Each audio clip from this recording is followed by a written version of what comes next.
संस्कृत भाषा में ब्रह्म शब्द अलग अलग अर्थों में प्रयुक्त होता है। ब्रह्म डिनोट्स वेरियस थिंग्स। ये संस्कृत भाषा का गौरव है, उसकी रिचनेस है। ब्रह्म का एक अर्थ होता है वेद, ब्रह्म का दूसरा अर्थ होता है ओम। प्रणव को भी ब्रह्म कहते हैं। इसी अध्याय में 8वें अध्याय का 13वां श्लोक, ओमित्येकाक्षरम ब्रह्म, ठीक है, 13वां श्लोक। स्वयं श्री कृष्ण कहते हैं ओम इति एक अक्षरम ब्रह्म। ओम यह एक अक्षर वाले ब्रह्म का व्याहरण माम अनुस्मरण, उसका उच्चार आएगा जब श्लोक देखेंगे।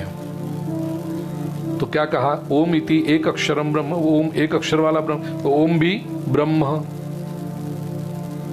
अरे गीता में ही स्वयं भगवान श्री कृष्ण ने माया के लिए ब्रह्म शब्द का प्रयोग किया।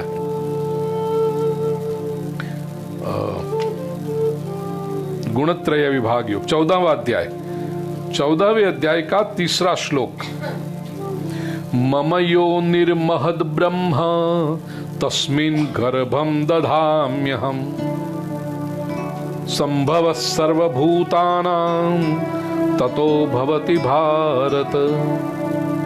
मम योनिर महद ब्रह्म, महद ब्रह्म, केवल ब्रह्म नहीं, महद ब्रह्म प्रकृति।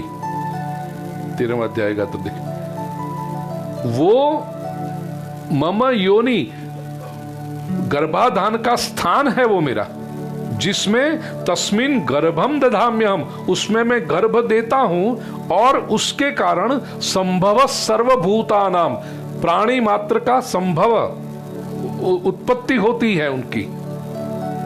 ततो भवति भारत, हे अर्जुन, उससे प्राणी मात्र की, जैसे पुरुष स्त्री में गर्भ स्थापन करता है और संतान का जन्म होता है, वैसे भगवान कहते हैं मैं प्रकृति जो महद ब्रह्म, वो मेरे गर्भ स्थापन करने की जगह है, योनि है, उसमें मैं गर्भ देता हूं, जिससे ये सारे संसार की उत्पत्ति होती है। तो प्रकृति को महद ब्रह्म का। और 14वें अध्याय के 3रे श्लोक में ये बात कही, उसका प्रमाण 15वें अध्याय के 7वें श्लोक में भगवान श्री कृष्ण ने कहा, ममैवांशो जीवलोके जीवभूत सनातन। नंबर बराबर बोलो ना बता।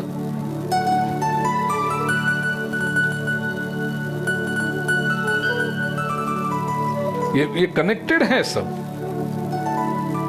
ऐसे आप सुनोगे तो पता नहीं चलेगा कि भाई 14वें अध्याय के 3रे श्लोक में श्री कृष्ण ने कहा, इसका ये अनुसंधान 15वें अध्याय के 7वें श्लोक में है।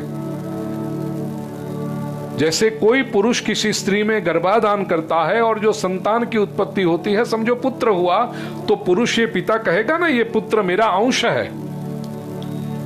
ऐसे भगवान कहते हैं इस प्रकृति में मैं गर्भाधान करता हूं और ये समग्र सृष्टि की उत्पत्ति होती है, इसलिए ममैवांशो जीवलोके जीवभूत सनातन। ये सारे जो जीवभूत है, जो भी है, वो सब मेरे अंश है। इसलिए भगवान को परम पिता परमेश्वर कहा गया, द सुप्रीम फादर। तो प्रकृति को महद ब्रह्म, देखो, ओम के लिए ब्रह्म, वेद के लिए ब्रह्म, प्रकृति के लिए और महद ब्रह्म। कुछ लोग होते हैं ना, वो घरवाली को जो मान तो देंगे लेकिन अपने से ऊंचा मान देते हैं वो।